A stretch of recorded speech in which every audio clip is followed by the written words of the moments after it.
Ngayong buntag o mayong adlaw na tanan gud mga kaprobinsya, kaning grabe na mga balita sa mga kuan gud kaning administrasyon sa mga Duterte, administrasyon sa Marcos, no, about sa katong mga anti Duterte, mga Dutertes. So mga kaprobinsya, di nato kalikayan ang tao gud mo kontra gud sa motog nagay personal nga kana bitang galit, kana bitang personal, dili na ba politika ang gikuan ba, no? Muga na lisod sa tao gyud basta magdumot gyud, dili ganahan kay kana sila mga kaprobinsya.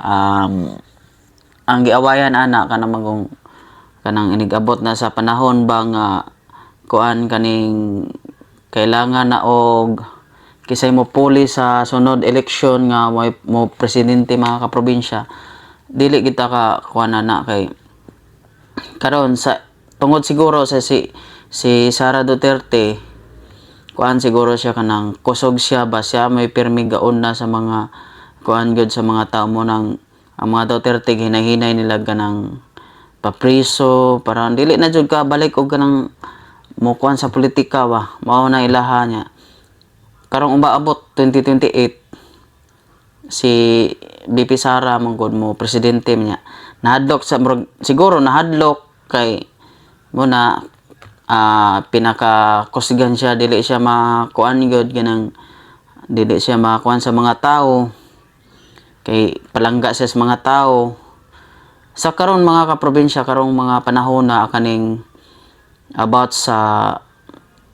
tawag nato og kaning administrasyon ni Bongbong Marcos, naay daghang nakauyon nasay tawagan ni kaning nasay wala kauyon, pero mas more ang wala kauyon gyud mga probinsya sa karon nga administrasyon, no. So maila ra man gyud sa mga tao gyud bisan kinsa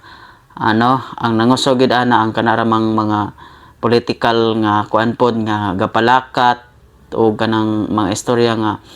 si BBM daw or kinsa pa na diyang uban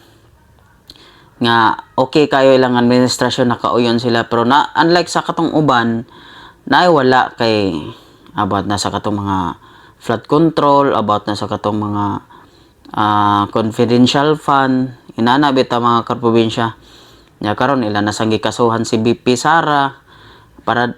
at least dili gyud na sila kanang dili nila ihunong nga mao na hangtod nga ma-impeach si Sara Duterte para dili na sa kakuan og presidente. Pero